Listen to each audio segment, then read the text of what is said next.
Dopamine swipe, dopamine swipe. Followers, likes, double tap. Now they control your life, Dopamine swipe. What is going on, good-looking people? Welcome to the 817 podcast, where we talk culture, trends, business, politics, you name it, in the lovely city of Fort Worth, Texas. Today we got Tony Hernandez, guest pod and resident when things need to come through. It's crazy. We're coming to August 30th, and we've been able to successfully pull off a pod every single Sunday to produce on Monday. Absolutely, man. Insert applause right there. That's awesome. There you go. Maybe even a Yeah, my wife loves when you do that, by the way. She listened to last week's episode and she's like, before she even got out the door, she's like, oh man, I love when he makes that noise. It's always a good time. It's great. And it's been cool to just see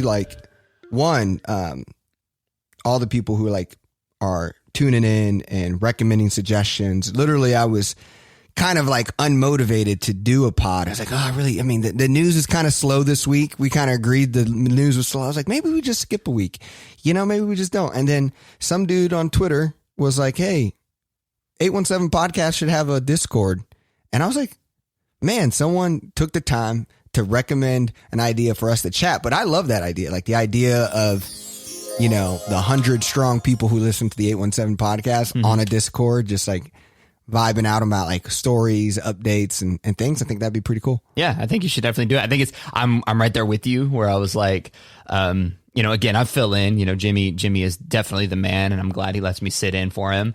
But I was thinking the same thing. I was like, I'm looking at these stories. I was like, okay, and not to minimize it, but you and I both talked about before we started recording, COVID right now. It's like, man, do I really want to just beat the dead horse? But still lots going on. It's like we live in the 12th largest city in the country or something. So there's still plenty to talk about. But yeah, that's awesome, man. I'm glad people are reaching out and connecting via Twitter. Yeah. And I know we didn't make this. So we have two short stories, but I was going to just ask you, is there any education update we need to know about? I mean, school August 16th, anything? And I know we are providing supplies to elementary school students in Fort Worth ISD through funds, but nothing crazy, right? Nothing different? No, nothing too crazy. I think that for the most part, it's kind of status quo. And I think for, the noise has been made, and, the Star Telegram did a really good job last week, and Fort Worth Report for that matter, did a good job last week of highlighting education and really hammering the points away. I think this is the quiet before the storm while teachers are in professional development and getting ready. I think that the end of August, start of September, we're going to see the resurgence in what did it actually look like. One headline I am seeing, Dallas ISD started a lot of their campuses. Enrollment is down. The numbers that they were predicting of people who were coming back to school and coming back to their campuses did not meet the expectations. Yep. I anticipate we'll see the same thing in Fort Worth ISD. So we'll see how that plays out in terms of attendance, student results. What happened? So, those kids are somewhere, but they're not in school. Yeah. And I think that's, last pod we were talking about how we need to figure out a way to still support kids virtually, because some kids thrived in it. And so one of our partners is DeKalb County in Atlanta, and they said 2,000 students of their 44,000 secondary school kids are still opting for virtual. Yeah. So that's, you're looking at almost 5% there. So, and you asked about it, an update. That's my apologies. TEA did give new guidance for what happens with COVID and whatnot. Schools are not required to do any kind of contact tracing. Schools are not required to alert parents and families about positive cases. And as you might imagine, that is probably going to get people to drag their feet going back into these buildings, because even if you were someone who was like, well, transmission's low, all the research suggests that this is not a place of high spread transmission, but wouldn't you rather know than not know? And now that they've eliminated a requirement to share any of that information, I do think that's going to impact enrollment. Schools are still limited in a number of days that kids can be virtual. So schools can make an accommodation for X amount of days, but it's not a lot. I think it's 20 days. And I apologize, I don't have the numbers in front of me, but I think it's 20 days of virtual instruction can be accommodated, but you need to be a quote, medical reason, as COVID, right? In this case, what happens after those 20 days are up? What happens if I'm a 12-year-old kid who's unvaccinated and I get it again? What happens when flu season comes back and we're not masking and we're not taking the precautions that we did last year and we actually see flu cases again? So Yeah. While not a giant update, I think TEA tried to like drop this in and then be like, okay, like bye. And then they gave a little bit of guidance, but there were some waves being made, but though we're going to see the much larger implications of what those waves mean down the road. So like I said, start of September, I think we'll start to see real implications here. Cool. Well, let's get to our short stories. We have 2 today, and then we're going to go into the main story. The first short story is how Tarrant County will use its $23.3 million in federal funds for mental health services. This is in the Fort Worth report. Tarrant County plans to use its $23.3 million federal funds from the American Rescue Plan Act to create mental health diversion center from the jail. This could be a steps towards solving the issue of county jails being by default the largest provider of mental health care. Really, honestly, the conversation here is how there's people who are dealing with mental health needs and sometimes do low-level crimes, and they want to create a facility that allows us to rather than putting them and those people in jail, we were able to provide a mental health center. It's still not the facility for the building will be owned by Tarrant County, but the exact location has not yet been determined of where that will be. The CEO of the organization has said they anticipate 40 beds will be available to do this work. So yeah, I mean, one, we kind of talked about Fort Worth being poor in providing mental health support services to people who are in the city who do these low level crimes, and then they get put in the jail. And then, as we know, Wayborn is just, he doesn't care about anything. So he just, doesn't take care of people. So, yeah, I mean, I got you chuckling on that one, but, what's your kind of take on this story? And I just want to really I think that's anytime there's a big budget line money kind of conversation, definitely want to bring it up on the pod. Yeah, definitely. The American Rescue Plan, $23.3 million, like you said, I think it speaks to, again, not a Fort Worth issue, a national issue of a mental health crisis and a reckoning, right? So I think, one, this is a good step in recognizing that we have an issue with mental health, aid and help in our city. A jail should not be the largest provider of mental health services in any city in America, but much less one that prides itself in being a large, growing, progressive city. So I think this is a step in the right direction. Some of the issues that I have with it, well, one, let me back up. It reiterates points from the summer, right? So I think, when we were protesting in police services and we need to defund police, I think that this is, while not defunding police, this is showing, number one, hey, I don't know how to make those calls because I don't know how to make that call. Mm-hmm. Someone's going to end up in a jail cell because of, me and my lack of training and experience working with this population. That's not a dig or a ding on police at all. They were asked to do something they were never, ever equipped to do. So I think that this is a huge win, assuming that it works and it grows and it does what it needs to do. Unfortunately, though, one of the things that stood out is the funding for this only lasts for 2 years. And the CEO is quoted in the article saying, this isn't going to cure it all, and that they see that housing is going to be a long-term issue. And again, like we talked about this last week, with the teacher pipeline things as well, budget sustainability. 2 years is great. $23.3 million is great up front, but you have to make it a long-term solution, and you have to, invest in those services year over year, or find investors or donors or whatever the case might be. So I think this is awesome. I hope that it works, and I hope that we see a strong need and desire for this in this city, right? Because you need everyone. You need medical providers to say, hey, this is working. You need social workers to say, this is working. This is what happened. And then you need police officer associations to say, our officers were able to respond to way fewer of these calls, get people to medical, get people to facilities like this. We saw a decrease in resisting arrest. We saw a decrease in number of people being jailed. All of those things are good. So I hope that this is the beginning of a larger conversation about how we work with those who are suffering from mental illness in our county. Yeah. No, I actually saw, it was actually in a story about Arlington. I mean, I wish we had a story about Fort Worth where it was talking about the budget and the breakdown. But it was talking about they broke it down literally into percentages, but 1.97 police for every 100,000 residents in Fort Worth. 10,000 residents in Fort Worth, excuse me. 10,000 residents, there's 1.97 police. So two police officers for every 10,000 people. I don't know. I guess to me, I didn't know if that's a big number or not number. I look back at I grew up in a small town in Texas with 10,000 people, and we definitely had more than two police officers in that small town. So I don't know. I felt like that wasn't an over number for 10,000 people. Yeah. But anyways, I thought that was interesting. And so that means if you have 200 people, basically police in a city, a lot of these mental health services, things that are quick, they're overworked, they're stressed, they're moving fast, they're probably dealing with a lot of calls, one thing and another. Now, maybe a person's arrested or going to a jail for something that could have been more proactively supported if we had something like this. Yeah, I agree. That's a lot to put on any one entity. So I hope that they actually work really closely together. And I guess that wasn't mentioned here.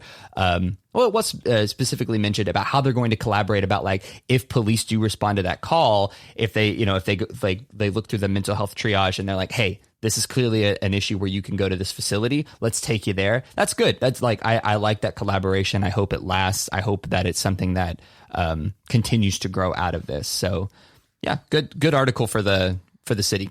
All right. Well, let's move into a topic where Jimmy probably would have had some good insight, because we're talking about film in Fort Worth. We, recently were celebrating having Mighty Orphans, but now the prequel to Yellowstone will be here in Fort Worth, and it will be called Why the Letter: 1883. It would include Sam Elliott, Tim McGraw, and Faith Hill. And last month, Film Fort Worth put out a post saying, hey, we're looking for crew in all departments. And if you're interested in being a part of this film, Y1883 production at gmail.com. What do you know about the film? What people we off the pod before we were recording, you were saying how people love the show Yellowstone. And what do we know about kind of this coming into Fort Worth? Yeah. What do I know? Not anything really. But what do I know about Yellowstone is everybody I talk to about it, or anybody who mentions to me, is like, oh man, have you watched Yellowstone? So I know the show is getting, really great traction and is doing really well. In terms of this prequel, I'm just going to put all things aside for a second and say what I'm most excited about is if I get an opportunity to run into Sam Elliott in the city of Fort Worth. That will be one of the coolest things in my life that has ever happened, because I don't know if y'all know who Sam Elliott is, but he's the guy. He was in Tombstone. He was in Roadhouse with Patrick Swayze. He was in The Big Lebowski. I just love his voice and his whole character, and he's just awesome. So as much as I don't know about the television show, I think it's great that Sam Elliott is going to be a part of it. But thinking about Fort Worth, right? Big name actors, big name show, bringing lights to the city of Fort Worth, bringing more attention to us. I think this is just kind of hopefully this all snowballs and we see more and more of this kind of traction coming into Fort Worth. I think about how big the film industry was for when Marvel and Disney started filming everything in Georgia. Like, what is that going to look like for Fort Worth? Maybe like what major industry is just going to be like, you know what, rinse and repeat. We always film in Fort Worth. We love it. We had a good experience. Well, I hope that this leads to something like that. Yeah. And when we had Mitch Whitten on the pod talking about how relationships is everything in this field. And like, if directors and producers of media like film really have a good time and have a good relationship with the city, they will refer their friends. They will tell others, hey, check out this city. And so I know there's a lot of cities doing a lot of different tax benefits to get film crews out to their areas. And I know Fort Worth is also, helping kind of support that as well. But I think that's just cool that it's going to be cool to see what kind of cadence. I don't know how natural this kind of cadence is. Like, we just did Mighty Orphans and now you have something already coming up next on the docket, and they're looking for cowboys. They're looking for cowboys, mustaches, boots, hats. So like, I think it's funny that like, I mean, Fort Worth has a good supply of that. We can make a cool little B-roll, a couple different people to show up on the film. That'd be pretty cool to like know someone like, oh, there's so and so. So I think that's kind of cool. And when we think about a future of the city, it's such a blend of creative, technology, inclusiveness. And so without arts and without kind of having that, you know, I think, you know, you're not a city that I think can develop into an attraction for modern talent who wants to live in a place that is creative. Mm-hmm. So this kind of stuff is cool. Yeah. So my, you know, go ahead. Yeah. I was going to say, you know, you're hitting it right on the head, where it's like, it might have the perception of like, oh, great, here's another story about, you know, cowboys that Fort Worth is going to help tell. And I'm like, well, wait a second. Because to your point, listen, they need editors. They need people to market this thing. They need people to be part of the production crew. These people have to eat somewhere. They have to sleep somewhere. They're going to go out and enjoy their weekends while they're here in Fort Worth filming. So I hope that people aren't just looking at this and being, again, oh, wait, another cowboy story that we're going to, you know, Fort Worth is going to help tell. It's like, no, like, this is a great opportunity for a lot of people. And what a great story, just like you and your Fort Worth story. How do we know that this isn't going to result in someone getting here, looking around and being like, you know what, I could work from anywhere, and it looks like the film industry is launching here in Fort Worth. Why don't I just set down my roots here and see where life takes me? So great opportunity, really exciting. We'll see where it goes. Yeah. Awesome. Well, I think we can kind of move into the big story. Yeah, so this the story about, you know, despite drop in tax rate, property owners likely to pay more. So the city tax rate for Fort Worth property owners could drop for the 5th time in 6 years, although homeowners are likely to see higher tax bills because of steeply rising property values. There's an article in the Star-Telegram, and it goes on to say that the tax rate for 2022 will be 73.25 cents per $100 valuation, which is a 1.5 cent lower than the current rate. The property tax rate has steadily declined since 2016, which is great. But because of skyrocketing property values, many residents have actually experienced higher tax bills since then.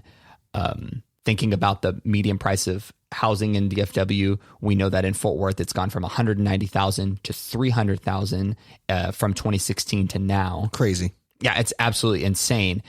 So the owner, to put this on a finer point, the owner of a $300,000 home with a homestead exemption would pay $1,758 under the proposal.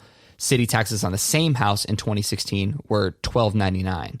So not a small increase, you know, for property owners and folks who are thinking about this. The question, I had a lot of questions about this. Obviously, I'm not someone who like studies and understands property taxes, where we fit in the aggregate of all of this. I think I'm just like a regular homeowner who's like, the bill comes, I pay it, and I grumble about it, and then I move on because I like living here. So this article was very detailed in ways that I didn't think about before, but it left me with more questions about kind of the future of the city than it did about you know, the actual tax rates and all of those things. Yeah. I mean, a couple of things that we've always kind of mentioned, but that we're looking at 15,000 to 20,000 people moving into Fort Worth every year. So we're talking about 100,000 people every 5 years. And so that pressure on homes, but I think a thing that I would love to see data on, if there were, I saw something like this in data around Canada, housing market, where 60% of people in like the Canada metros are looking for a house with a yard that's not connected, a traditional home. 60% of people are, but 60% of the actual things being built are apartments, townhomes, and Right. and multi-units. Right. And so I would imagine that's similar here in Fort Worth, especially in the Loop. I mean, it is crazy how, I mean, we tried to go to Topgolf the other day, and all those townhomes, kind of condos being connected. The ones that just showed up. Yeah. And then like, I mean, also over by the Stockyards or over by Cowtown Brewery, those are becoming connected.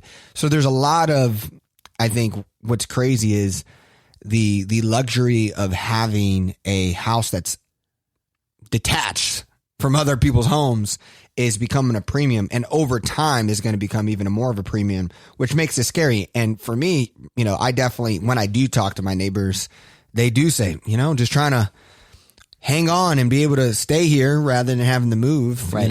And it's a common reason why people are moving. It's like, I just, can't continue to pay these prices to live here. And it's a tension, right? There is a tension of y'all talked on the podcast a couple of weeks ago about the number of apartments and the number of new housing and all of this stuff that we're building.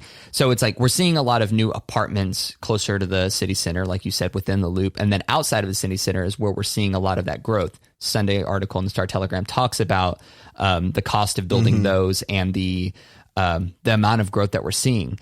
I guess for me, 100,000 people in 5 years, and I 100,000 people for my DFW folks, I always compare it to Jerry World, where I was like, listen, that's a Jerry World of people who didn't just show up for a game and then go back home. That's 100,000 people who now live here, who go to school here, who drive around here, who drink water here, who, need all of these other services. And then it comes at a cost. So this is one way to make up those costs. But also I think about where the new development is, and of those 100,000 people, where are they moving to in Fort Worth? I don't think they're moving in the loop. Yeah. Some of them are. Yeah. But not all of them. We're not developing the loop, as we talked about last episode. Yep. Come to the east side. We're not seeing that development. My neighborhood's pretty built out already, but I'm not seeing any kind of new development. There's not room for it. So it's just it's a question of what direction we're really heading as a city, right? And the direction is north, which is, whatever. It is what it is at this point, but I just don't know if it's sustainable. And I think one of the questions that we have to really start asking ourselves as a city, when we're looking at the tax evaluations, the property value increasing, the number of people moving here, is this sustainable? Thinking about, and they talked about what the money from all the property taxes goes to, and they talked about the water mains, pipes, storm drainage, all of that, which again I think is a tug and pull. The more money we put into those things, great, maybe they'll function better, but also I think those things are also going to perform less well. They're not going to perform as well the more people there are here. I don't know. I'm not a city planner. Maybe we need to get Ann Zeta back here so she can describe what the impacts is to this. But my biggest question here is this rate of growth actually sustainable for the city of Fort Worth? Yeah. I mean, we were going to talk about it later, but Mattie Parker has a new podcast, and on it, she said Fort Worth was the second fastest growing city. I don't know if she means DFW or Fort Worth, because a lot of that data they don't separate Dallas and Fort Worth often, and we're just kind of plugged into one when they do that data. But you're the second fastest growing city. I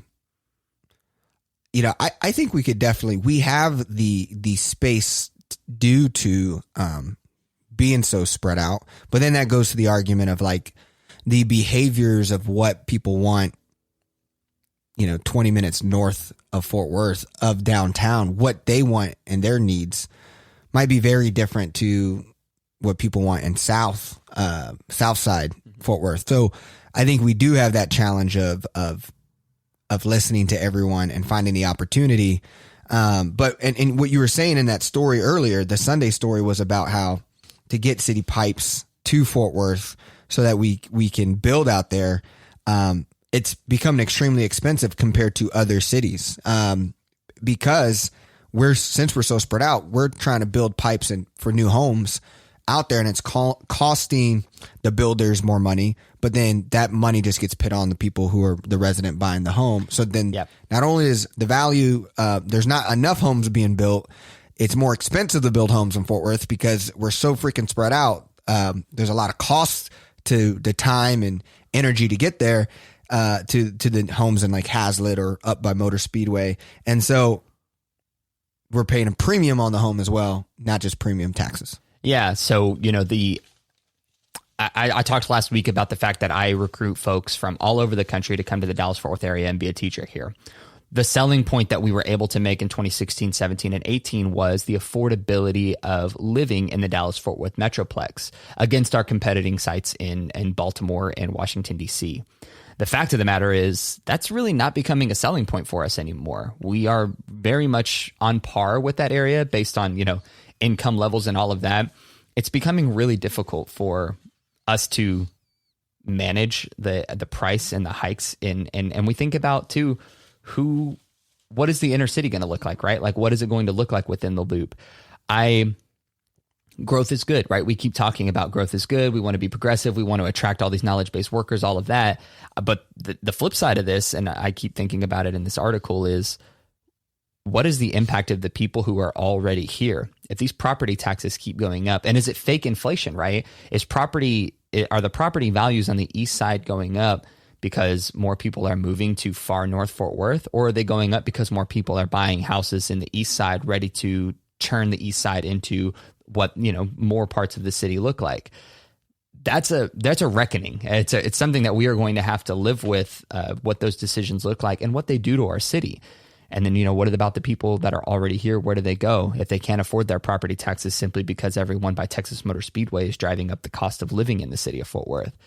There's a fine line here somewhere. I don't know where it is, but I think I'll say this. I do not envy City Council's position or Mattie Parker's position in finding a way to balance all of those things, serving the community that's already here while simultaneously preparing for the growth that currently shows no signs of stopping. Yeah, and speaking of City Council, I thought the tax rate story that we're addressing here in the Star Telegram, they put some good insights at the very end of the story that I thought was interesting. But City Council is expected to hear more about the operating budgets related to this matter in August 10th meeting.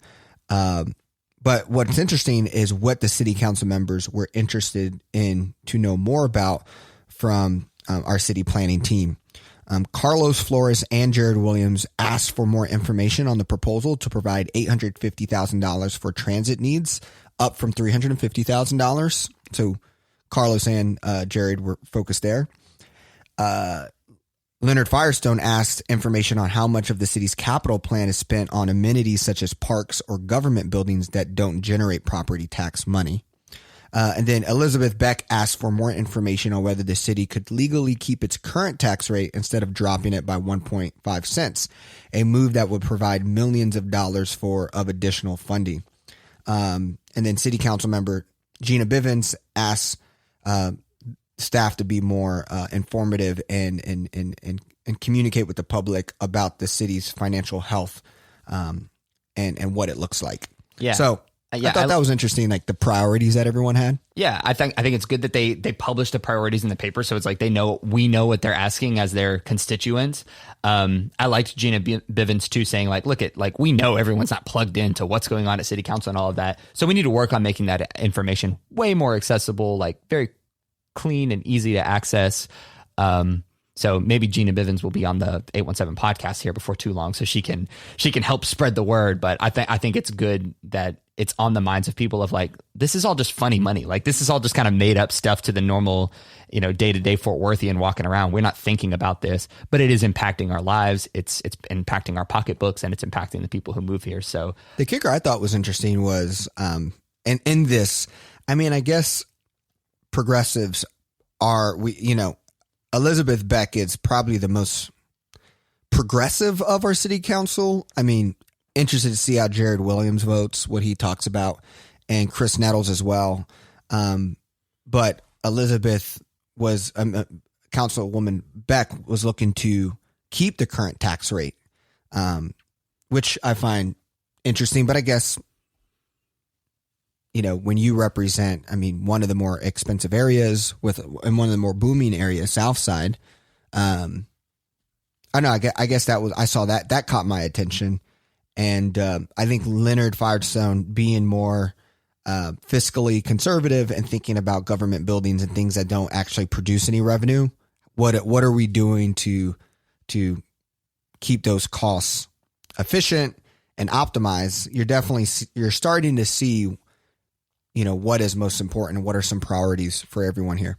Yeah. And I think here we go, right? Like August 10th, it sounds like we're going to have hopefully a lot to think about. And it's not just pomp and circumstance, for the 8th time, it feels like, with all these people in a room. I think it's time to see what the priorities are and start seeing some decision-making happening. Yep. Awesome. Well, and I wanted to ask you, EJ, you've brought this up before, and thinking about the growth, property taxes, where are we going from here? All the growth in the Alliance in North Fort Worth area. I don't know. And I'm just asking the question. So before your 817 podcasters come looking for me with their, pitchforks or skateboards or I don't know, whatever people attack people with,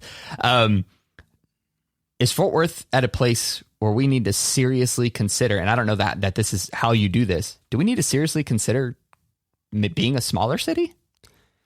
I think we talk about that a lot on the 817 pod. And I think for sure that would be a good move. I mean, I had the privilege to share some ideas with Visit Fort Worth on how I would market the city. And I kind of mentioned how growth doesn't tell a story. And growth doesn't mean that we're doing a good job. Sometimes it just kind of happens. And I think for us to be like, oh, it's because of the doing of Fort Worth, is sometimes more like it could be just the doing of California becoming too expensive, New York becoming too expensive. We have a good airport here. A lot of things that I don't think we could say that it's our doing as a city.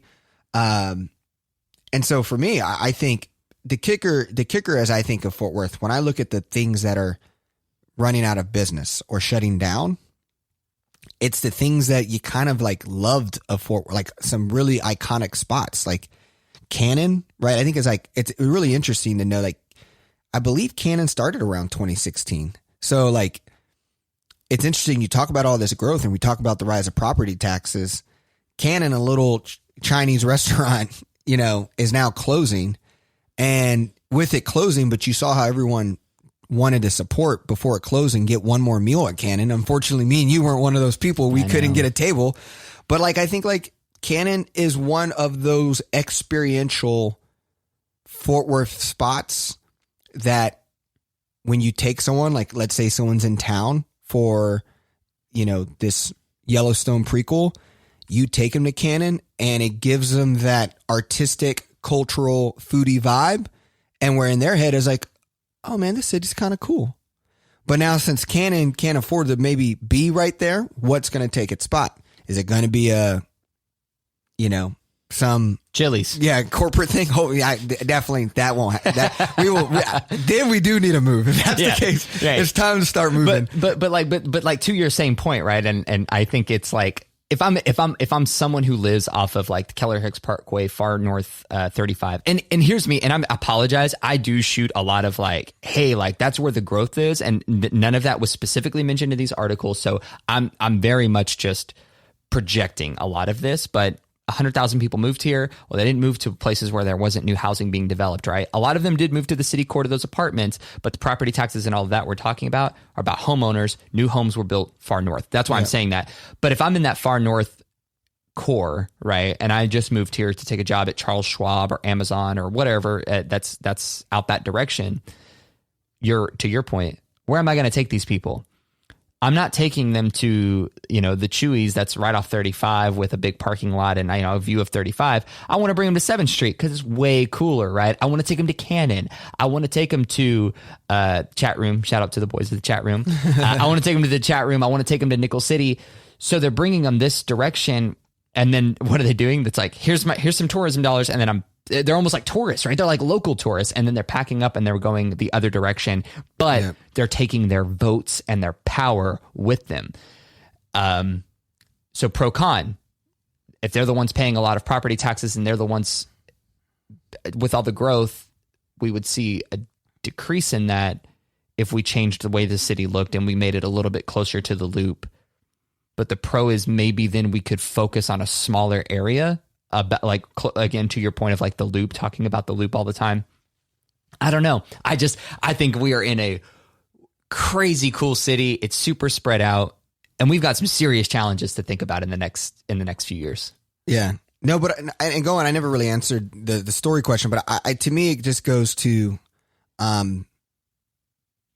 the city of Fort Worth, the loop that we keep talking about, is special, and it's special for young people, you know, in the sense of knowledge, like the idea of like, I always say, you know, I moved to Fort Worth because, you know, I don't make my money in Fort Worth.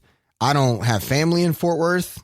I specifically chose to move Fort Worth because I see the potential as a knowledge-based worker who works from home, that this is a city that can offer me cost effectiveness. I have to travel a lot, so the airport is a blessing. I can get one way anywhere.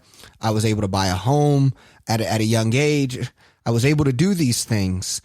And I think these are selling points to more knowledge-based workers. And when you start democratizing where people could live, Google has approved 85% of their employees' work from home requests, right? So we're going to have to start competing for that. And my argument is this loop, and what makes Fort Worth special is attractive to those people, which is very different than maybe what attracts people to the Speedway, which is probably more utility, function, rather than maybe more like creative and eclecticness.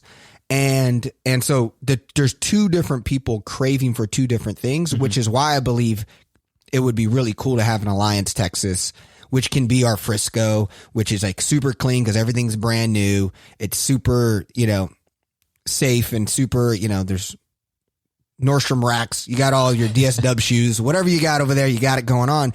But then still the core of like what makes a city cool, and obviously keeping Cowtown, you know, and all that a part of the setup. That piece is going to be the difference. It's like, do we sell out too much to corporate America and now Cannon's at Chipotle? You know, like that's the stuff that gets scary. Yeah, it does get scary. It's a tale of two parts of the same city.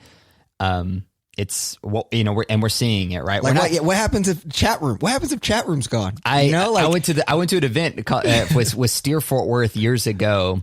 I went to this event and somebody was like, yeah, one day you all are going to be driving down Magnolia and you're going to be like, man, remember when that Whole Foods was the chat room? And I was like, yeah, whatever, that one. And then the more the city grows, the more I'm just like, man, say it ain't so. Like, we can't do that. But it is like, and I'm not saying that tension is bad. I think that tension is cool. I think that tension is to your point, it's okay to be attracting multiple people as long as you're taking care of all of them, and there's going to be sacrifices that you make along the way. But I think that this story of taxes, really, again, eye-opening story, interesting, lots of data, lots of information. I think the layer beneath it is, well, what are you going to do with the money? Who's coming here, and who is going to get priced out of your city?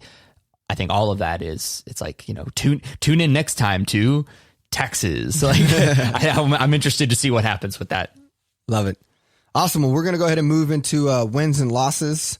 I guess I'll go ahead and start with my loss because I already brought it up. But yeah, I mean, Cannon Kitchen was my loss because, one, I was bitter that I couldn't get one more spot, get there one more time before it was closing on August 7th.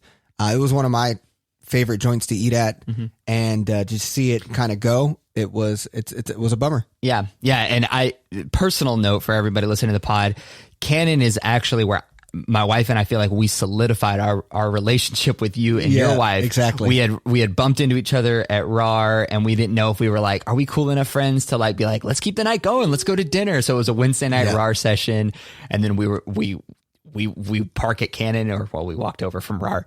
We walk over and I see EJ and Monica there. We're like, well, should we, let's go ahead and get the table. And then that was the start of this beautiful friendship. So Cannon, it's so sad because it's like where the bromance started. It's where the couple love started. So Cannon, we're really sad to see you go. And I even think, like, you know, when I have friends in town, we go there, they rave about it. The drinks there.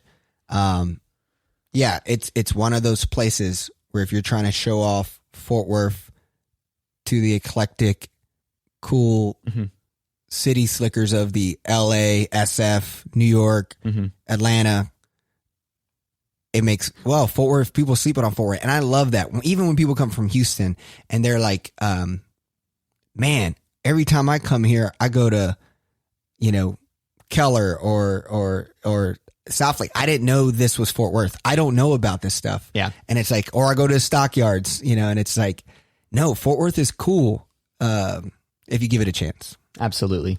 What's your loss? The L for me, man, is, and I'm surprised I didn't talk about this last week, being a TCU alumni, this Big 12 debacle. Saw him off, horns down. I know you're an OU alumni, so I'll keep that to myself. But look, I don't really care about all of like the implications for like, oh my God, like who's TCU going to play in the conference and blah, blah, blah. Let's talk about finances. I know when UT and OU are here in the fort, this city is popping. It's crazy. Yep. I mean, it's 2-hour wait at Papado's kind of weekend, right? Which should never happen because there's a lot of other really good restaurants in the Fort Worth area. But like they make a huge impact on local economy, right? People are coming to the game. They make a weekend out of it. They're going to stockyards. They're going to Southside. They're spending a lot of time and money here. They're leaving the Big 12 conference is going to have, at least in a small way, an impact on some little, Fort Worth businesses. And it is going to have an impact on TCU's, identity. And I'm personally okay with that. I think it is time for TCU to be more than just like a school that's, hey, we're a small liberal arts college. We can offer a cool undergraduate experience. Oh, by the way, we're pretty good at some of these sports. I think it's time to kind of question that and be like, hey, you can be good at sports, but you just need to know with the loss of UT and OU, your sellouts are going to be non-conference games, of really large universities. I'm thinking like really large, an SEC school, an Ohio State large. And then outside of that, you're going to be, you're going to have a little bit of attendance. So it's going to be interesting to see how that changes the culture of TCU. But then also I think there's a pretty serious economic impact that there will be here in Fort Worth with the loss of those games and the changing of a conference, unless it is something that just can bring in a ton of Texas schools. And they're all going to be driving up to come check it out at the Carter because it's a beautiful football stadium. It's a loss initially. I hope we can turn it into a win. Yeah. But you also got to look at it's not just visitors. The Big 12 guy who's talking on here, his name is Bob Bowlesby, the commissioner of the Big 12. He said that TV revenue as well. The Big 12 distributed roughly $28 million to each member based on TV revenue last year, a number that would drop to $14 million. So those two brought in half the revenue on TV pretty much. So which is crazy because I guess everybody tunes in to watch UT get their ass kicked by TCU because, there was even a state representative who, like, when they were questioning the UT chancellor or the UT president about it, they were like, I guess your fan base just wants to see you lose to Alabama instead of TCU from now on. So I got to get my shots in while I can. So I got a platform. Forget UT, OU. Yeah, y'all should move on because you just keep winning the conference and it's boring. Yeah. So my win is going to be Mattie Parker starting her own podcast. I think I don't know if Mattie Parker listens to the podcast. She was on the podcast, but I feel like we have had her in the win category of wins and losses multiple times. And it's note because we want to be a pod that like, hey, we recognize effort and hustle and people, being intentional. But at the same time, we were someone who was super trying to keep her accountable and her campaign accountable on who she was running a race for when she was running for mayor. But I think it's super cool because she is now launching her own podcast called Go Time in Fort Worth, which I think is awesome. It gives residents opportunity to join her in discussions about city issues, projects, current events. She mentioned when she was on the pod with us that she was interested in starting a podcast if she won. And so it's really cool to see her take action on that. I listened to the first episode. It was super cool. And probably if I was her hearing about the 817 podcast, I would want to start a podcast too, to make sure I could control a little bit of the language or the conversation around Fort Worth, because I know, the thing about the 817 podcasts, we talk about the hard things, and we also kind of like the ones who often are being grumpy or complaining about Fort Worth, which doesn't really happen in Fort Worth. And that to me was a kicker of why we started our podcast, was like, man, everyone plays nice. And then everyone kind of hovers around where we need to be intentional and we need to talk about the hard things. And so, I mean, when we started the 817 podcast, there was only 4 pods, shout out to Funky Panther, Innovate Fort Worth, OGs and people starting pods before, but then now there's 9 podcasts. Even Tony Green started a podcast. So I feel like the two biggest celebrities in Fort Worth, you got Mattie and you got Tony Green now starting podcasts. So what I would say is just like, it's really cool to just see this happening and people wanting to get news out there, their perspective out there. And for those of you who listen to the pod, we're super appreciative that you believe in our perspective and see what we do as important. Yeah, right on. And I agree with you. I think Mattie Parker didn't have to do this, right? Like, no, a mayor's not doing this. I don't think this is like normal or commonplace. She saw an opportunity, and part of it, yeah, it is strategic, and it is a little bit about controlling the narrative and, putting it out there, but also it's extra work. It's an opportunity to be misquoted and for sound bites to get out and all these other things. I appreciate her meeting the city where it is, right? You talk about it all the time. You and Jimmy have about the average age of a Fort Worth resident. A lot of us listen to podcasts. Yep. And so I think this is a great way to kind of meet people where they are, get some more exposure to the city. Yeah, all those good things. I hope this podcast goes really well. Congrats to Mattie Parker. Awesome. Your win. My win is, and I haven't eaten there yet, so we'll find out about it, but is this Dutch Bros coffee? Yeah. Everybody seems to be like super hype about it. Oh, you haven't had Dutch Bros before? I have not had Dutch Bros before. But this is in your neck of the woods, right? It is like so close to my house. So Nice. I see this as a double win. The win is this. One, it's a not Starbucks, which I have access to on that 20 and Trail Lake exit. But if anybody who goes there, like a couple things. First, everybody, mobile order, walk in way faster. There's like 20 cars wrapped around this thing. They're backing up traffic. Yeah. It's a ridiculous thing, but I'm just like, maybe just do this instead. And I get it because we're not cool. We don't have Avoca or Kraftwerk or black coffee or anything that's like quick and easy to access. So hopefully, if Dutch Bros will either alleviate some of that traffic, I'm in for it. But I also think if you've been to that area, it's just fast food central. It's kind of one dimensional. It's a lot of like fried foods and, Whataburger, Golden Chick, just standard fast food area. I think that when coffee shops show up places, it says something about the neighborhood and it says something about who the owners think lives there. So I am interested to see how well Dutch Bros goes. But I ran into Target to grab something yesterday and I saw people walking around with their Dutch Bros cups and I was like, all right, we're already kind of vibey. Like you could have gone to Starbucks, you could have gone to one of the other 150 million coffee shops in Fort Worth, but you chose to go to this place on the southwest side. I am actually heading there right after this to go try them out. So win is adding a coffee shop to the southwest side that will hopefully alleviate traffic on 20 and Trail Lake. Yeah, and Dutch Bros is Oregon based, really popular.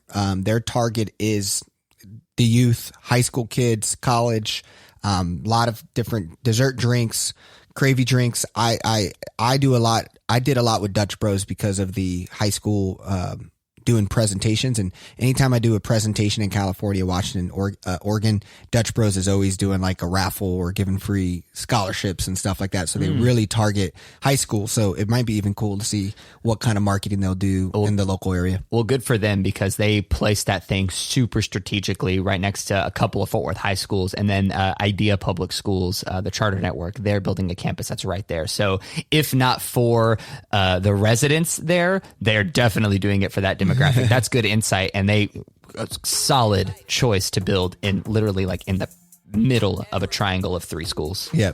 Awesome. Well, hey, thank you for listening to the 817 pod. It's been fun. Hope you guys enjoying it. You've been great. I thank you for all the advice and thoughts from on Twitter or in the text messaging platform that we use to talk to people who are listening. And we got a lot of coming up with the city council, going to confirm the budget here in September, what that looks like. And so super excited to continue to do this work with you guys. Have a great week, and see you on the next pod. Dopamine swipe, follow us, likes, double tap.